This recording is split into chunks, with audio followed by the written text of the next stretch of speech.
And whose team is this? Is this your team, or is this your daddy's team? Thanks for listening to the Dad Mode Podcast, common sense parenting in a politically correct world. Here's your host, Andy Carlson.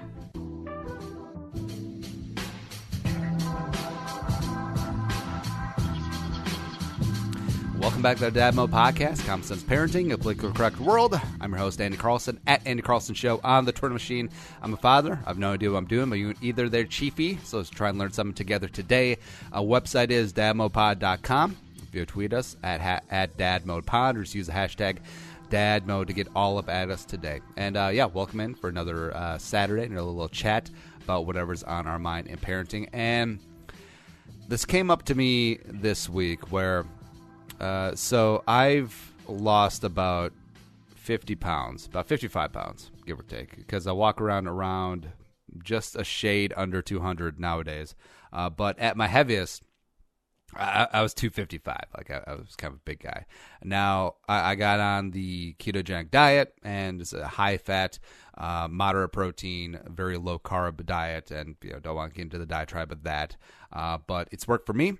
And just like all diets or eating plans or whatever it is, it doesn't not always work for every single person. So I'm not going to advocate you must do this, you must do that, you must do the other thing. So on Instagram, long story longer, I follow a couple of keto weight loss accounts where it's before and after picture, and it's really great. It helps motivate you, and also helps you celebrate other people's accomplishments, because losing weight, it is really tough, especially working out kind of sucks, as well as watching your diet, that kind of sucks too. And also, just like what's great? Drinking and eating bad and not working out, and that all leads to weight loss. But what popped up on one of those accounts was this weight loss for like a 9-year-old girl, and when she was 8, super heavy, like already over 100 pounds, which when you're 8, like even if you're a boy at 8, that's a lot.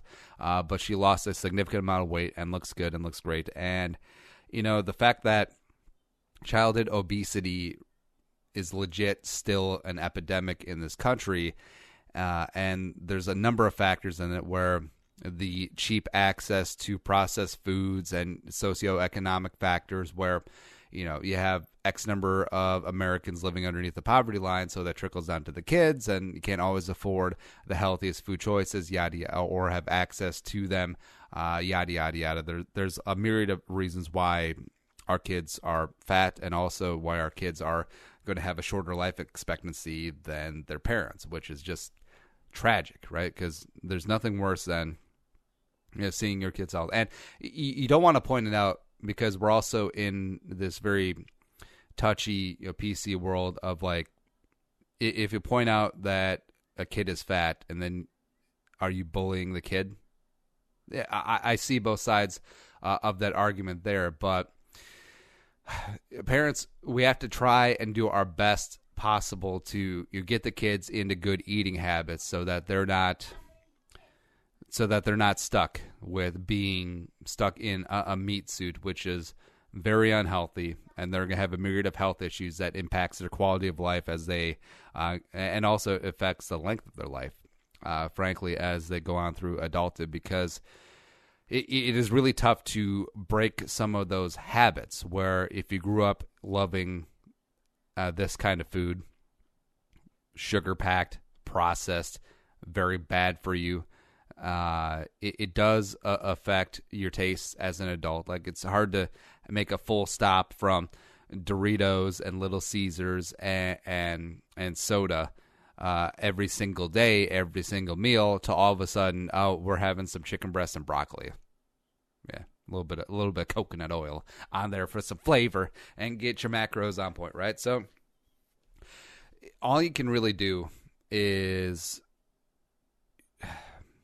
it's hard to go out there as an advocate, because then you really open yourself up for criticism yourself. And then also, you get someone's like, oh, you're bullying these kids, blah, blah, blah. So all you can really do as a parent is try and do the best things possible for your kid.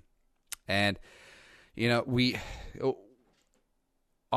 not trying to set Margaret up so that she has weird vibes about everything. Where if do you remember Todd Marinovich? He was a quarterback of the Raiders as well as USC, and his dad, Marv Marinovich, is this world-renowned strength conditioning coach. He's amazing, right? And he raised his son Todd up to become the perfect quarterback. So always trained, never ate sugar, never ate fast food. And what happened is that Todd, once he was in the NFL, well, frankly in college too, just went off the deep end.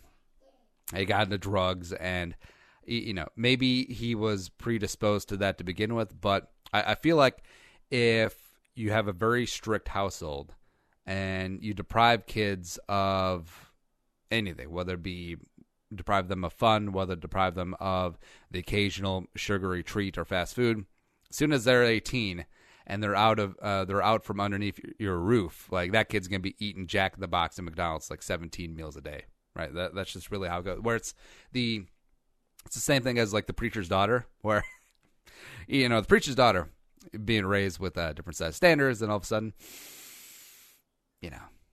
or how Utah has the with the Mormon culture very buttoned up, very prudish, but has the highest usage of internet pornography.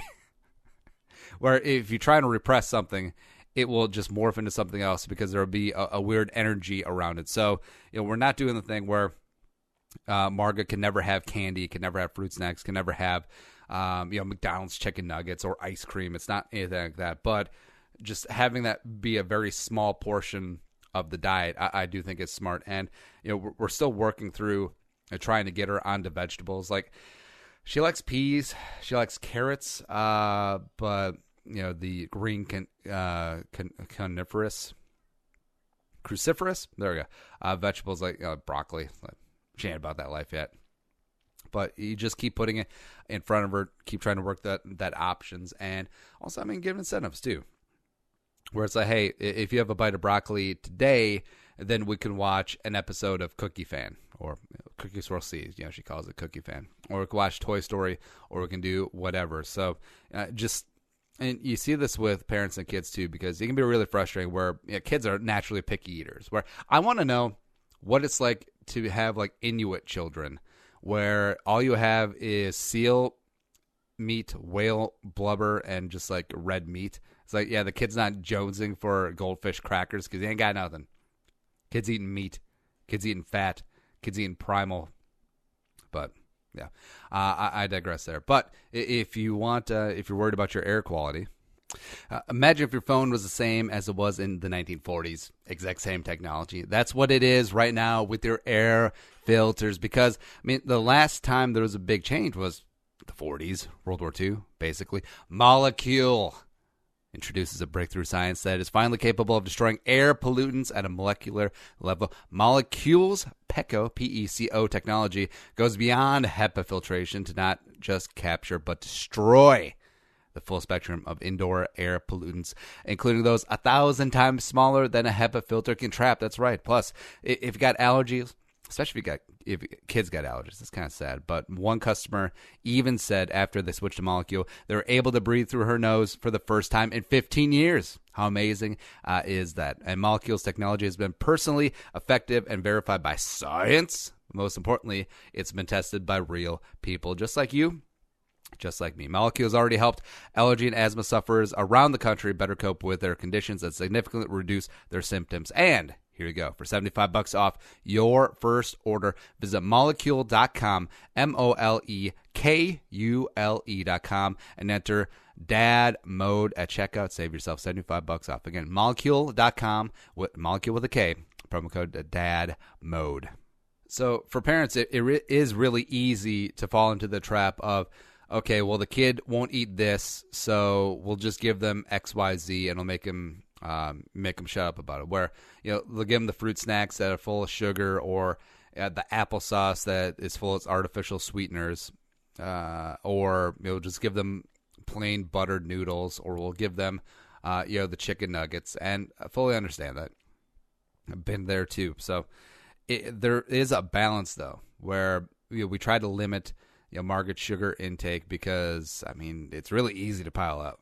Where if you look at the goldfish crackers and if you look at the candy, look at the fruit snacks, you look at the even the yogurts, where you look at the yogurts where it's like you think, oh, it's yogurt, it's got some protein, it's gonna be good for the kid, right? But you look at the added sugar in some of those yogurt tubes too, and that's where they get you, because they get you with the cartoon characters. It's like, oh, it's Elsa, oh, it's Nature Crat, or it's blah blah blah SpongeBob on the yogurt containers, but then it's got like 8 grams of sugar, where it's like, it's probably not great, probably not ideal. So it is really tough, because the deck is stacked against parents, because all these consumer processed goods and processed food companies, like, hey, it's just like how McDonald's uses the bright colors that have been scientifically proven to be ingrained in the memory banks, as well as really heavily marketing to kids, with the Happy Meals, with the play places, with with Grimace and Ronald and all that stuff, where if you get them hooked early, you have a customer for life. Because you tell a 50-year-old dude who grew up on nothing but sugar and processed foods and fast food, all of a sudden, we're going to break the habits now. Nah. It's just like how they used to market cigarettes to kids, because like, if you get them early, you got them. And also, hell, this week is National Cereal Day, where all cereal is basically trash. It really is, where there is not any redeeming value behind those processed carbohydrates and a bunch of added sugar, and then also all like the chemical dye number 5 and all that crap. So the fact that there's still so many adults out there, and you see it across social media, where so many people were jonesing about like, oh, this is my favorite cereal and all these things. I frankly got pretty lucky, where I didn't even like cereal as a kid. Where my parents, my dad liked cereal, he's fine with it, but also it was like, for me, it's like, I didn't care about Lucky Charms or Cocoa Puffs or whatever. It's like, I just wanted eggs and bacon. I guess that makes me a pretty weird kid, but the cereal thing, where it was really eye-opening for me, because he saw all the adults that were really getting in and jonesing on the National Cereal Day stuff, and it's like they got him hooked.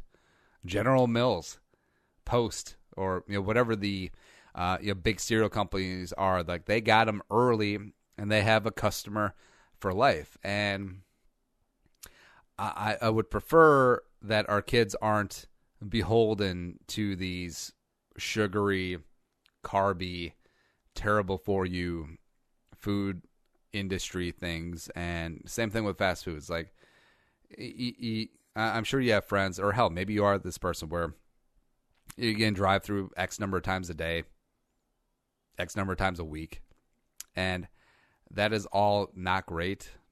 So we are working, with Margaret to, we'll get McDonald's every now and then. We'll get some chicken nuggets, phenomenal, right? Or we'll have cereal, or we'll have ice cream every now and then, but as a treat, not a regular part of it.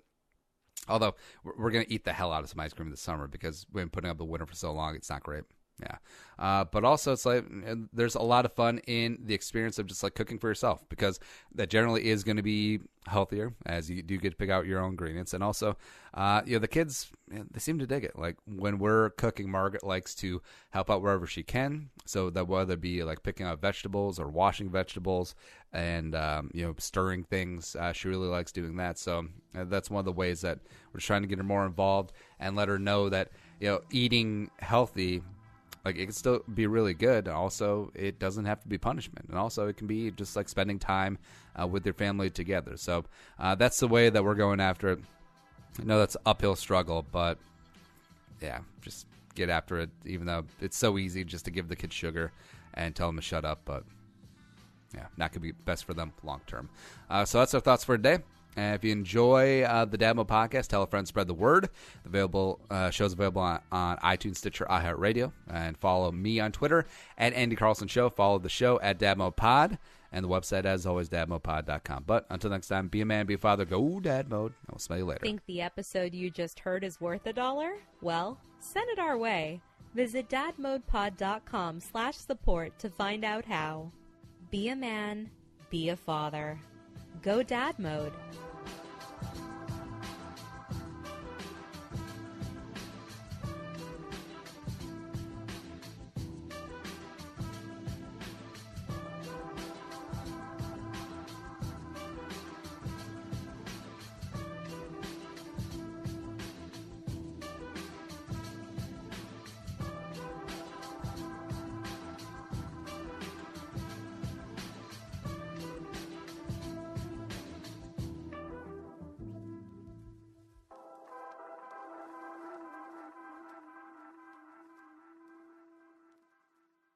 The music is created and produced by Deeb.